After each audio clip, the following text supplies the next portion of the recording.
أعوذ بالله من الشيطان الرجيم. بسم الله الرحمن الرحيم. السلام عليكم ورحمة الله وبركاته. الحمد لله الحمد لله وكفى، والنبي المصطفى صلى الله عليه وسلم وعلى آله وصحبه واقتفى. أشهد أن لا إله إلا الله وأشهد أن محمدا عبده ورسوله. اللهم صل على محمد وعلى آل محمد. رب اشرح لي صدري ويسر لي أمري واحلل عقدة من لساني يفقه قولي. أما بعد. Tuan-tuan, puan-puan, hadirin hadirat, muslimin muslimat, sidang pendengar, sidang penonton yang dirahmati Allah Subhanahu wa taala sekalian. Alhamdulillah, sama-sama kita mengatur kesyukuran kepada Allah Subhanahu wa taala kerana pada tengah hari ini dapat lagi kita bersama-sama dalam silsilah kuliah online anjuran Akademi Tarbawi, insya-Allah. Dan insya-Allah pada hari ini kita akan berkongsi berkaitan dengan kitab Ahadits Arba'in Tarbawiyah, 40 hadis berkaitan dengan tarbiyah. Yang mana selalu kita sebut bagaimanakah kita nak mendidik jiwa kita, hati kita ini untuk dekat dengan Allah Subhanahu wa taala melalui kita kata hadis-hadis Nabi sallallahu alaihi wasallam, insya-Allah. Tuan-tuan dan puan-puan, hadirin hadirat, muslimin muslimat, sidang pendengar, sidang penonton yang dirahmati Allah Subhanahu wa taala sekalian.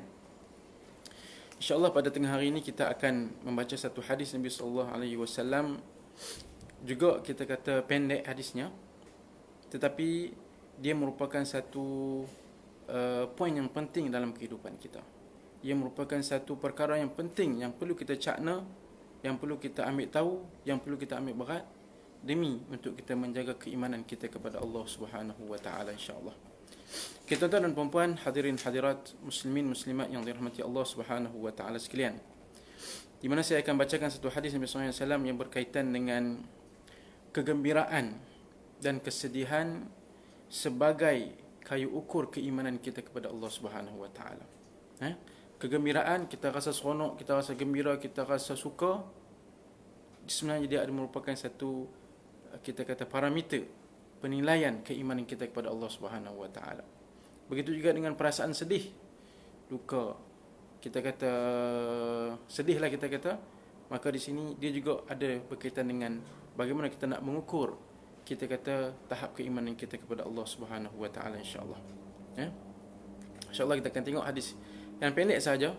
Mungkin saya akan ulang 3 kali supaya tuan-tuan dan puan-puan yang melihat, yang mendengar ini boleh kita sama-sama terus menghafalnya, insya-Allah.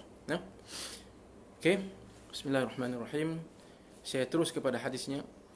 Man sarrathu hasanatuhu wa sa'athu sayyi'atuhu fahuwa mu'min. Man sarrathu hasanatuhu wa sa'athu sayyi'atuhu fahuwa mu'min. Lagi sekali, man sarrathu hasanatuhu wa sa'athu sayyi'atuhu fahuwa mu'min. Rawahu At-Tabrani, hadis daripada Abi Musa. Abi Musa, insya-Allah. Jadi hadis ini berbunyi man sarrathu hasanatuhu, barang siapa yang bergembira atas kebaikannya, wasa'athu sayyi'atuhu, dan dia bersedih di atas keburukan yang telah dilakukannya, fahuwa mu'min, maka ia adalah seorang mukmin. Nabi sebut kepada kita untuk kita nilai tahap keimanan kita kepada Allah Subhanahu wa taala. Hadis ini menyebut, Nabi juga sebut kepada kita, barang siapa yang dia rasa seronok, dia rasa lapang, dia rasa gembira dengan kebaikan yang dia buat, fahuwa mukmin, dia orang beriman. Wasa'at sayyi'atuhu, dan barang siapa yang dia rasa sedih, dia rasa menyesal, dia rasa tak senang duduk di atas keburukan yang dia buat, fahuwa mu'min, dia adalah orang yang beriman kepada Allah Subhanahu wa taala.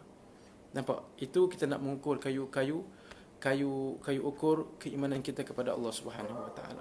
Bila mana kita buat satu benda yang baik, benda yang syarak, benda yang diiktiraf oleh Allah Subhanahu wa taala, benda yang Allah Subhanahu wa taala suruh untuk kita lakukan, kita nak kena rasa mulia, nak kena rasa izzah, nak kena rasa suka dan gembira.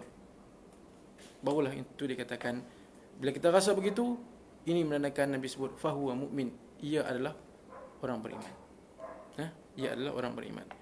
Dan kalau kita buat satu perkara yang kita kata maksiat, yang dosa, yang kita kata boleh membawa kepada dosa, kepada maksiat dan sebagainya, maka di situ kita rasa menyesal, kita rasa sedih, kita rasa bersalah, kan, dengan keburukan yang kita buat tu, menandakan bahawa di dalam hati kita itu ada lagi keimanan kepada Allah Subhanahu Wa Taala. Nampak? Tak payah kita tengok orang lain, tak payah kita tengok di luar sana, tak payah kita duduk perhati siapa-siapa yang ni. Tak, kita perhati diri kita. Kita pandang dalam diri kita ini, adakah bila kita buat benda yang baik, kita rasa seronok? Kalau seronok, fahuwa mu'min, ada keimanan dalam diri kita. Tapi kalau kita buat satu benda yang baik, kita rasa malu, kita rasa ada perkataan ish tu. Ada ish nantilah, ataupun panjang sangat, tu panjang sangat. Yang bila kita nak buat sesuatu benda yang baik, kita ada ish, ada yang panjang tu, dia fikir macam-macam, nak bagi alasan apa ni, maka di situ kita kena cek balik keimanan kita kepada Allah Subhanahu Wa Taala. Kan, kita nak ajak orang kembali kepada Islam, kalau kita rasa malu, ada something wrong kepada keimanan. Kita nak tegur di atas maksiat yang orang buat, nak ajak dia buat benda yang baik, tinggalkan benda yang jahat, kita rasa malu, ataupun kita rasa macam-macam perasaan, maka kita nak kena cek balik keimanan kita kepada Allah Subhanahu Wa Taala. Nampak? Hari ni, hari ni kalau kita tengok banyak perkara yang terbalik lah.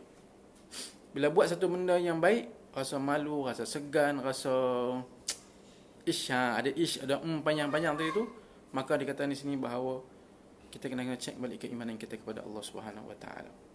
Kan? Begitu juga Nabi sebut, barang siapa yang buat satu benda yang buruk, dia menyesal, dia ada keimanan dalam diri dia. Tapi kalau seorang tu buat satu benda yang buruk, benda yang maksiat, benda yang boleh membawa kepada maksiat, dia rasa mulia, dia rasa agung, dia rasa hebat, dia rasa megah. Kalau istilah saya sebut dia rasa merak, merak naik. Burukan yang dia buat, maka ada something wrong kepada keimanan dia kepada Allah Subhanahu Wa Taala. Buat benda yang buruk, pergi cerita ke orang. Buat benda yang buruk, pergi canang kepada orang. Buat benda yang buruk seolah-olah satu benda yang dia nak beritahu kepada orang, dia buat benda tu.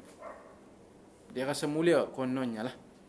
Tapi nak katakan di sini bahawa dua benda ya. Kita buat benda baik, kita rasa gembira, kita rasa mulia, kita rasa izzah, ada keimanan kepada Allah SWT. Tapi kalau kita buat satu benda yang baik, kita rasa malu dan sebagainya, kena cek balik lah. Satu lagi, kalau kita buat benda yang buruk, kita rasa menyesal, insya-Allah masih lagi ada keimanan dalam diri kita. Tapi kalau kita buat satu benda yang buruk dan kita rasa hebat, kita rasa bangga pula dengan keburukan tu, duk cerita ke orang pula, ada something wrong dalam keimanan kita kepada Allah Subhanahu Wa Taala. Okay, tuan-tuan dan puan-puan, hadirin hadirat, muslimin muslimat, sidang pendengar, sidang penonton yang dirahmati Allah Subhanahu Wa Taala sekalian. Itu Nabi sebut, man sarathu hasanatuhu wa sa'athu sayyi'atuhu fahuwa mu'min. Parameter keimanan tersebut, barang siapa yang rasa seronok, gembira di atas kebaikan yang dia buat, barang siapa yang merasa sedih atau menyesal di atas keburukan yang dia buat, fahuwa mu'min, ia adalah orang yang beriman kepada Allah Subhanahu Wa Taala. Hadis dikategorikan sebagai, kita kata, hadis sahih, hadis sahih insya-Allah. Kemudian kita tengok sedikit, kita kata di sini penjelasan pada hadis ini insya-Allah. Saya bacakan.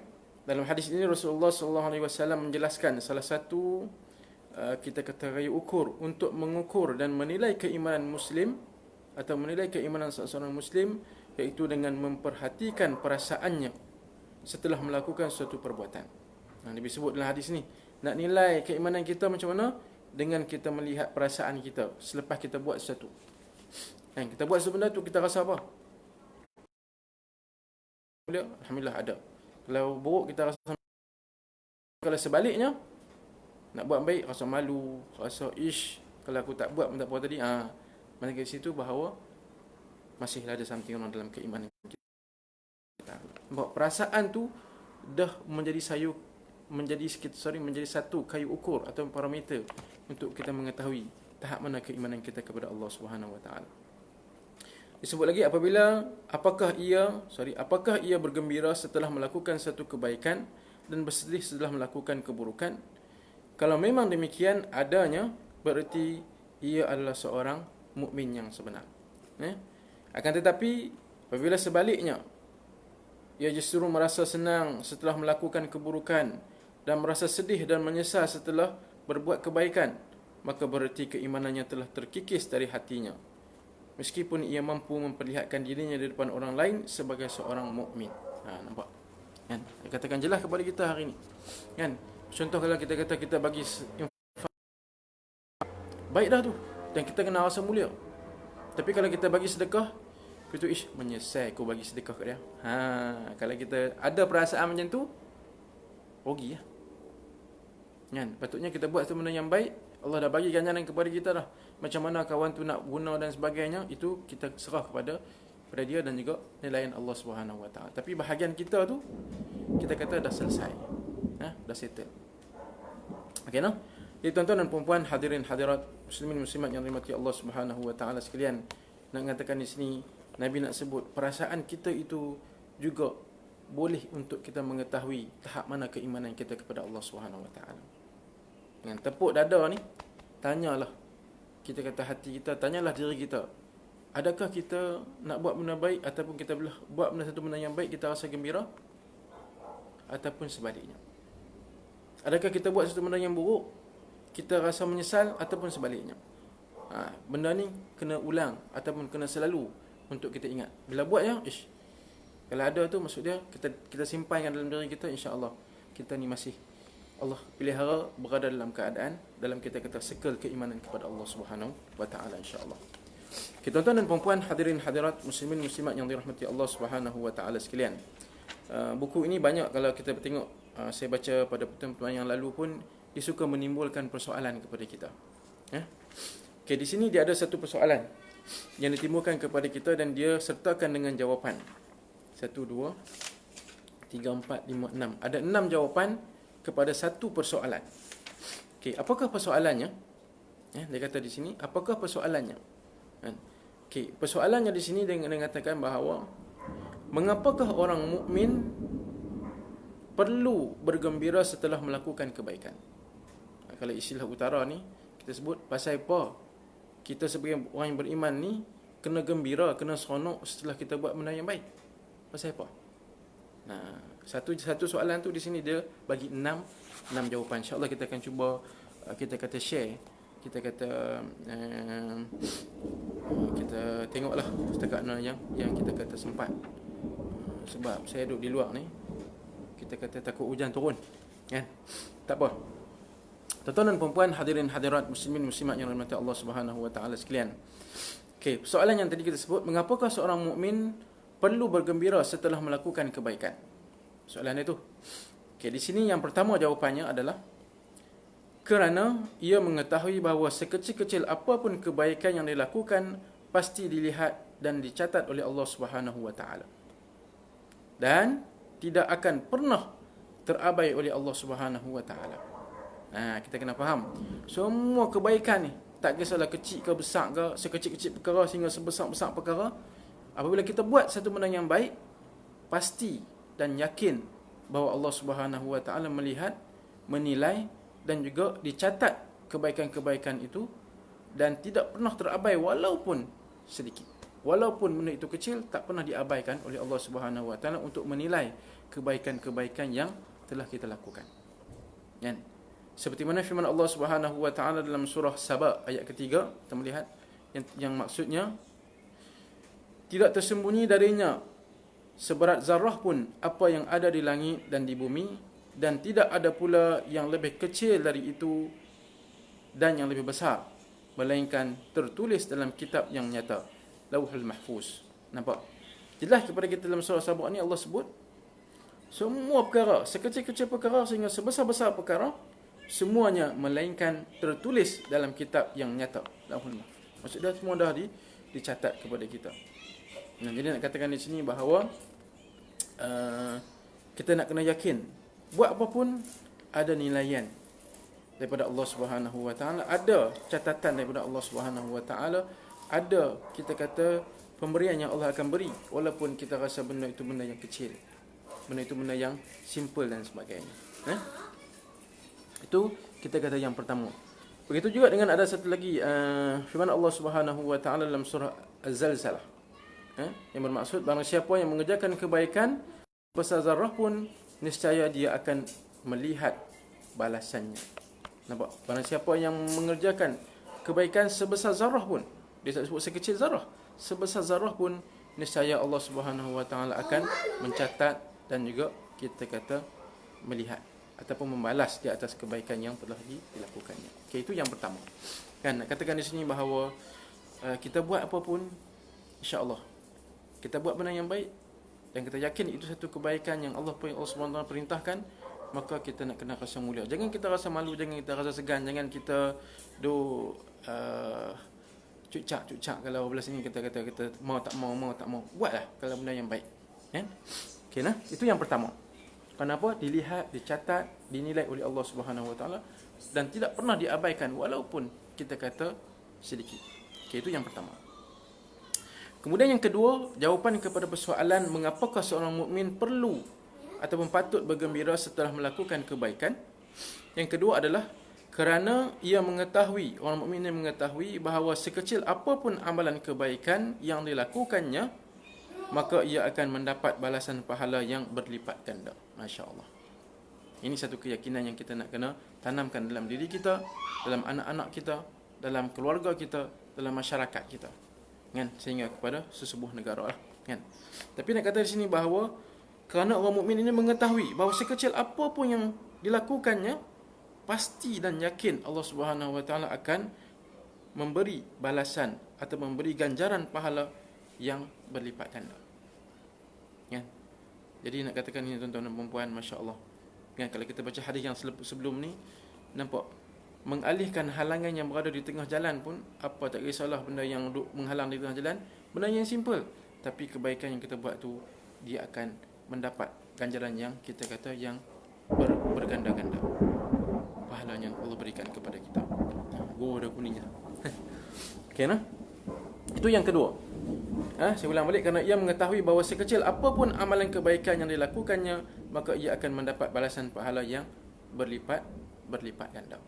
Jadi kita yakinlah insya-Allah buat benda yang baik, pasti Allah akan balas dengan benda yang baik, dan insya-Allah kita mendoakan supaya kita dapat mengecapi syurga Allah Subhanahu wa taala.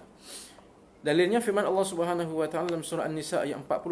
Kalau kita melihat terjemahannya, sesungguhnya Allah tidak menginaya seseorang walaupun sebesar zarah, dan jika ada kebaikan sebesar zarah, niscaya Allah akan melipat gandakan dan memberi di sisinya pahala yang sangat besar. Masya-Allah. Jelas, terang, lagi bersuluh. Kan? Seperti lampu menjuluh muka saya ni. Nak katakan di sini bukan seperti itu, masih lebih daripada itu lagi.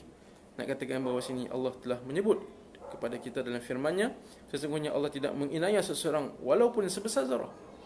Dan jika ada kebaikan sebesar zarah ataupun sekecil zarah itu, nescaya Allah akan melipat gandakan dan memberi dari sisinya pahala yang sangat besar. An-Nisa ayat 40. Jadi tuan-tuan dan puan-puan, ini satu kita kata boleh saya sebutkan sebagai satu hadis yang memotivasikan kita untuk kita rasa gembira, rasa mulia untuk kita buat satu benda yang baik. Jangan kita rasa malu. Nak berkata benda yang benar, kadang kita rasa malu. Kita memikir macam-macam, duk main, tak payah. Kan? Kalau kita rasa sesuai keadaan tersebut, maka kita sebut dengan mulut kita. Kalau kita rasa tak sesuai, maka mungkin kita boleh cari siapa-siapa yang boleh bantu kita. Dan paling akhir sekali apa? Kita rasa tidak selesa dengan keburukan atau maksiat yang berlaku di depan mata kita. Itu paling kita kata lemah lah, paling lemah. Kan? Jadi nak sebut di sini bahawa Allah akan ganjarkan balasan ataupun ganjaran pahala kepada orang yang melakukan kebaikan secara berlipat ganda. Begitu juga dalam satu hadis muttafaqun alaih yang bermaksud Nabi SAW bersabda, jika ia hendak melakukan kebaikan dan benar-benar melakukannya, maka Allah mencatat di sisinya 10 kebaikan sampai 700 kali lipat atau kali ganda, bahkan berlipat ganda. Nampak? Dan kalau kita nak buat satu benda yang baik, dan kita buat satu benda yang baik, nak buat tu niat baru. Kita buat, niat pun dapat, masa kita buat pun dapat, dan disebut oleh Nabi SAW bahkan berlipat ganda. Nampak? Ini satu bonus lah, ataupun satu perkara yang perlu kita kejar, perlu kita nak rasa sentiasa nak kena buat. Hari ni bila sebut, kita kata kejar mengejar ni, orang nampak hasil depan mata tu orang nak pergi, orang nak lah. Kan, contoh duit ke, saham ke dan sebagainya, orang nampak. Kan? Tapi ini juga merupakan kita kata saham kita yang kita nak kena simpan, dan keuntungannya kita akan mendapat di akhirat kelak nanti, insya-Allah. Yang pentingnya kita teruskan buat kebaikan, rasa gembira dengan kebaikan yang kita buat, rasa izah dengan kebaikan yang kita buat, rasa mulia dengan kebaikan yang kita buat, pasti insya-Allah Allah Subhanahu wa taala akan memberi ganjaran pahala yang berlipat kali ganda kepada kita, insya-Allah. Itu yang kedua. Kemudian jawapan kepada persoalan tadi itu, jawapan yang ketiga, mengapakah seorang kita kata mukmin perlu bergembira setelah melakukan kebaikan? Kerana orang mukmin mengetahui bahawa kebaikan yang dilakukan akan menuntut melakukan kebaikan itu untuk 2 kali, 3 kali dan seterusnya. Maksudnya macam mana, tuan-tuan dan puan-puan, hadirin hadirat muslimin-muslimat sekalian? Bila kita buat satu kebaikan, pasti kebaikan yang lain dia akan datang dan kita akan buat lagi. Kan? Bila kita buat satu kebaikan, maksud dia Allah akan bagi peluang lagi kebaikan yang untuk kita buat. Buat lagi, Allah akan buka lagi jalan untuk kita buat kebaikan. Buat lagi, Allah akan buka lagi. Jadi sentiasa kita buat benda baik dan benda yang baik. Sebab itu disebut sini, orang mukmin mengetahui bahawa kebaikan yang dilakukan akan menuntut melakukan kebaikan itu untuk kali yang kedua, ketiga, keempat, kelima dan seterusnya. Berdasarkan nas Al-Quran dan hadis Nabi SAW, para ulama menyimpulkan satu kaedah yang bermaksud di sini, sesungguhnya sebahagian dari balasan atas satu kebaikan akan datangnya kebaikan yang sejenisnya. Sesungguhnya sebahagian dari balasan atas satu kebaikan adalah kebaikan yang sejenisnya. Maksudnya bila kita buat satu benda yang baik, Allah buka lagi peluang untuk kita buat benda yang baik lagi. Kan? Buat benda yang baik lagi, buat benda yang baik lagi, buat benda yang baik, sehingga kita sentiasa melakukan kebaikan-kebaikan kita kata yang kita kata sepatutnya kita lakukan, ataupun yang seharusnya untuk kita lakukan dan kita ajak orang lain melakukan. Okey, Arti kepada sesungguhnya sebahagian dari balasan atau satu kebaikan adalah kebaikan yang sejenisnya adalah kita akan dimudahkan oleh Allah Subhanahu wa taala untuk melakukan kebaikan yang kedua sebagai balasan atas kebaikan yang pertama yang telah kita lakukan. Kan? Bila kita bagi sumbangan kepada orang lain, kan? Dalam masa yang sama kita bagi sumbangan tu bukan kita bagi kepada dia saja. Mungkin di situ ada orang lain yang datang bersama-sama kita. Kan? Jadi di situ kita boleh kita kata datangnya kebaikan daripada dia pula. Mungkin dia bantu kita pula dalam aspek-aspek yang lain. Dan ataupun dia pula bagi tahu, ada tempat lain yang perlu dibantu lagi. Maka Allah akan buka lagi kebaikan kepada kita untuk kita pergi tempat lain untuk beri sumbangan. Kan? Untuk bagi kita kata kebaikan ataupun bagi kebajikan dan sebagainya. Nampak di situ, bila kita buat satu benda yang baik, pasti Allah akan balas dengan peluang kebaikan yang satu lagi. Buat lagi, Allah akan bagi lagi peluang kebaikan yang untuk kita buat, sehingga akan Allah memelihara diri kita ni sentiasa melakukan kebaikan-kebaikan kepada Allah Subhanahu wa taala, insya-Allah. Kan? Sama juga macam kita mengajar. Mengajar ni satu benda yang mulia. Satu benda yang kita kata tinggilah nilainya di sisi Allah Subhanahu wa taala. Kita mengajar. Bila kita mengajar itu sebenarnya dalam masa yang sama juga kita belajar. Kita mengajar macam mana nak memahami anak murid kita. Dalam masa yang sama kita belajar, kita kata supaya cara macam mana mungkin orang ni berbeza dengan kawan ni. A dengan B berbeza dari segi pendekatan yang kita nak bawa dalam memahami anak-anak murid kita dan sebagainya. Begitu juga dengan kita kata kerja-kerja yang lain. Tapi nak sebut di sini yang ketiga adalah bila kita buat satu kebaikan, Allah akan merezekikan kepada kita kebaikan yang lain untuk kita buat. Kemudian kita buat lagi, Allah akan buka lagi peluang rezeki untuk kita melakukan kebaikan, sehingga disebutkan tadi kita sentiasa berada dalam kebaikan untuk kita kata menyebarluaskan din Allah Subhanahu wa taala, insya-Allah. Okay, itu yang ketiga. Kemudian yang keempat, jawapan yang keempat kepada persoalan mengapakah seorang mukmin perlu bergembira setelah melakukan kebaikan? Kerana orang mukmin memahami bahawa dengan kebaikan yang dilakukan, maka sebahagian dari dosa-dosa kecil yang telah dilakukannya akan terhapus. Masya-Allah. Masya Allah. Ni kita kata satu um, kita kata rezeki, satu bonus yang Allah berikan kepada kita. Orang mukmin mengetahui bahawa dengan kebaikan yang dilakukan, maka sebahagian dari dosa-dosa kecil yang telah dilakukan akan diampunkan Allah Subhanahu wa taala. Masya-Allah. Tuan-tuan dan puan-puan, tak mau lagi ke? Kan? Ataupun kita masih rasa malu ke untuk buat benda-benda yang baik? Kan? Kita masih rasa segan ke? Kalau utara ni kata segan, segan ni maksudnya malulah. Kan? Kalau ke belah lain, kalau segan ni maksud lain. Di utara ni segan ni maksudnya malu. Jadi kita kena buang semua. Buat benda yang baik, kita nak kena rasa gembira, nak kena rasa mulia, nak kena rasa ke depan bila nak buat satu benda yang baik. Kenapa? Dosa yang kita buat, Allah ampunkan dosa kita dengan kebaikan yang kita lakukan. Nampak? Masya Allah. Ini satu bonus yang besar lah. Ya? Sebagaimana firman Allah Subhanahu wa taala dalam surah Hud ayat 114, sesungguhnya perbuatan-perbuatan baik itu menghapus dosa perbuatan-perbuatan buruk. Perbuatan-perbuatan kita kata yang baik itu menghapuskan perbuatan-perbuatan buruk. Buatlah tuan-tuan dan puan-puan.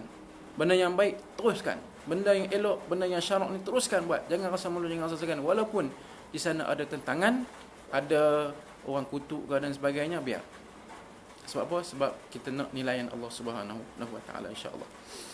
Begitu juga dengan satu lagi, kita hadis Nabi sallallahu alaihi wasallam. Disebut riwayat At-Tirmizi, iringilah perbuatan buruk dengan perbuatan baik yang akan menghapuskan dosanya. Iringilah perbuatan buruk dengan perbuatan yang baik, pasti ia akan menghapuskan dosanya. Ya, nampak? Buat benda yang buruk, kita rasa mungkin kita buat satu benda yang tak baik, benda yang syubhah, benda yang kita kata menjurus kepada benda yang dosa, maksiat. Maka kita kena fikir cepat-cepat untuk kita buat satu kebaikan, supaya kebaikan tadi itu dapat menghapuskan dosa yang telah kita lakukan. Maksud di sini, bila kita buat benda yang baik, seolah kita padam balik, kita delete balik dosa-dosa kecil yang telah kita lakukan. Ini bonus yang Allah berikan kepada kita, yang kita nak kena ambil peluang sepenuhnya. Kenapa? Kerana kita ni tuan-tuan dan puan-puan, saya sendirilah, kan, tak terlepas. Semua kita la yakhlu anil khati' wan nisyan, tak terlepas daripada salah dan lupa. Kan, salah. Kadang salah kita bercakap, kadang salah kita mendengar, salah kita memahami, salah dari segi kita melihat benda yang tidak baik, salah tempat kita menuju, salah tempat tangan kita buat. Macam-macam kesalahan.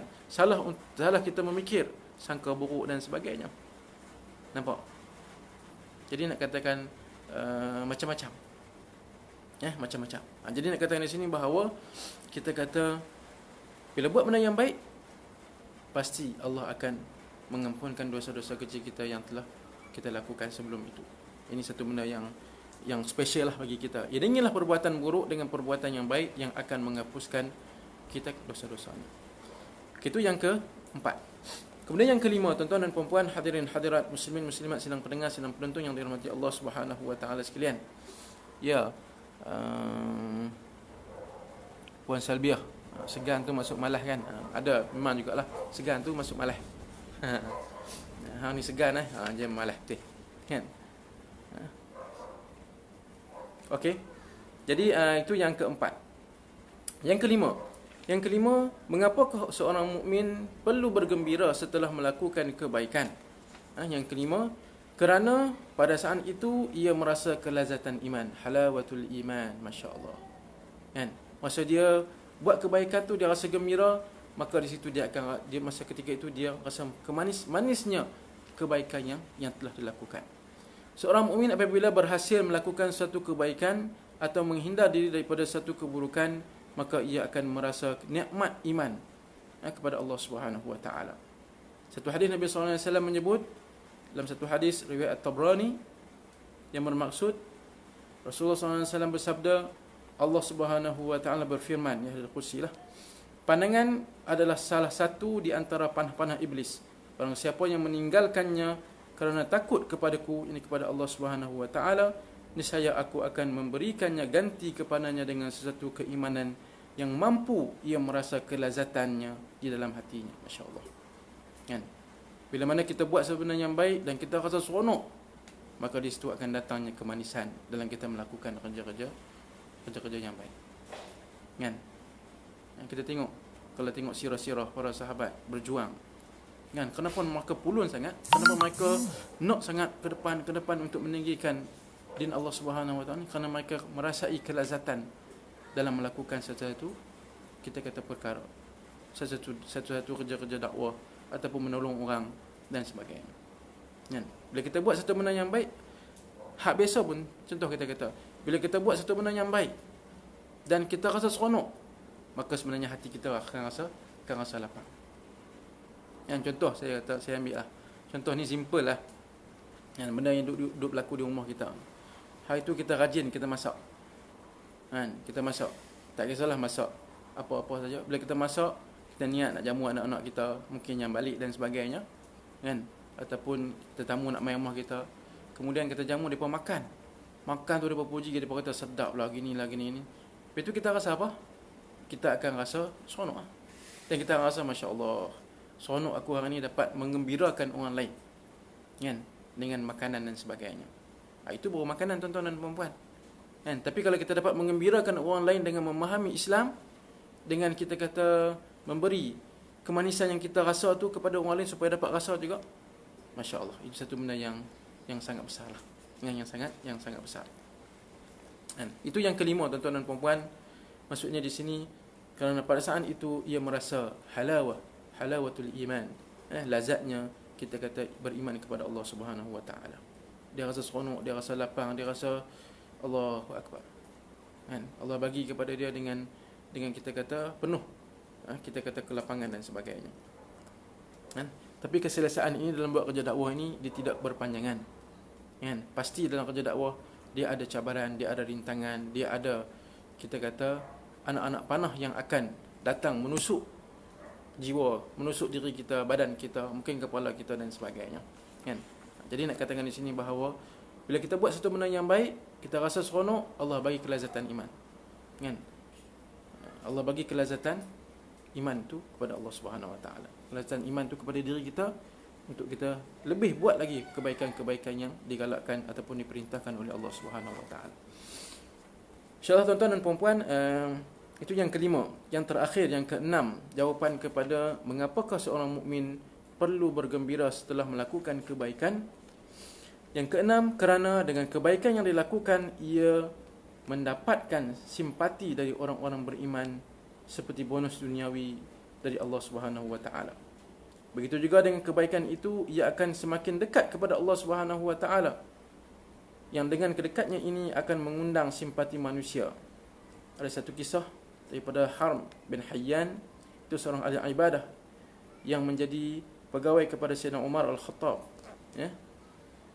Harm bin Hayyan, ya, dia merupakan seorang pegawai kepada Sayyidina Umar Al-Khattab, berkata, tiada seorang hamba yang mendekatkan dirinya kepada Allah Subhanahu Wa Taala, melainkan Allah akan mendekatkan hatinya dengan orang-orang mukmin sampai ia mendapat kasih sayang mereka. Masya Allah, kan. Bila mana kita buat satu benda yang baik, kita rasa seronok dengan kebaikan yang kita buat tu, maka Allah akan rezekikan lagi pula kawan-kawan yang baik, orang-orang yang baik yang kita boleh mendekati mereka, yang kita boleh kita kata menjadi kawan kepada mereka. Bila kita berkawan dengan orang-orang yang baik ni, keberkatan kita kata yang mereka dapat itu kita tumpang.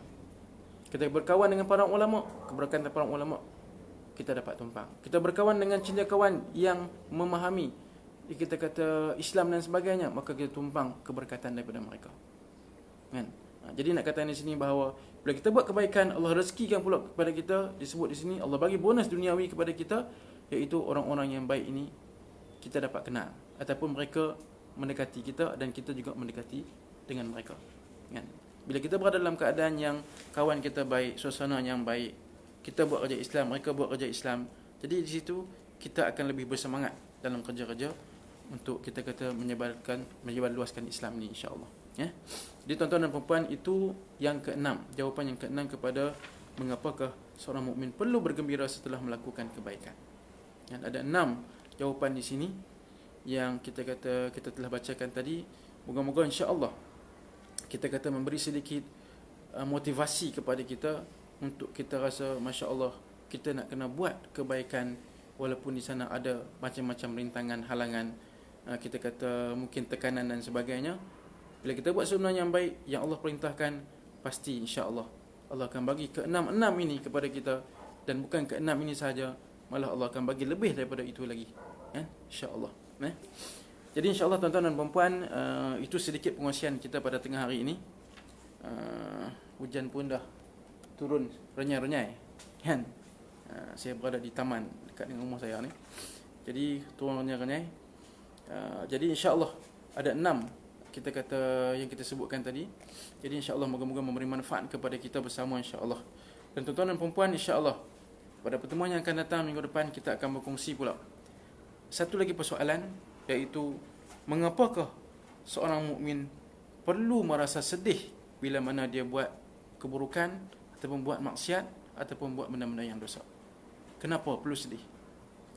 Jawapannya adalah pada minggu hadapan, insya-Allah. Kalau kita dipanjangkan umur, kita akan berjumpa pada minggu depan untuk menjawab persoalan mengapakah seorang mukmin perlu merasa sedih ataupun menyesal di atas keburukan, maksiat, dosa yang telah ia lakukan. Pasal apa dan kenapa? InsyaAllah kita akan jawab pada minggu depan. Moga-moga insya-Allah perkongsian kita yang sedikit ini memberi manfaat kepada kita semua. Dan saya minta kepada tuan-tuan dan puan-puan, hadirin dan hadirat, muslimin muslimat, sedang pendengar sidang betul sekalian, dapat kita sama-sama menyampaikan kepada orang lain. Kalau kita nak sampai mulut demi mulut, kita kata mungkin insya-Allah lah.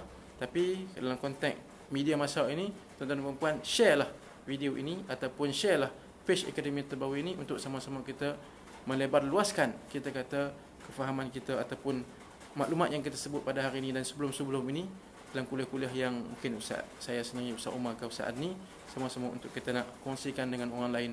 Moga-moga ia merupakan satu amal jariah kita dan Allah Subhanahu wa taala memberi dengan ganjaran yang kita kata berlipat kali ganda insya-Allah.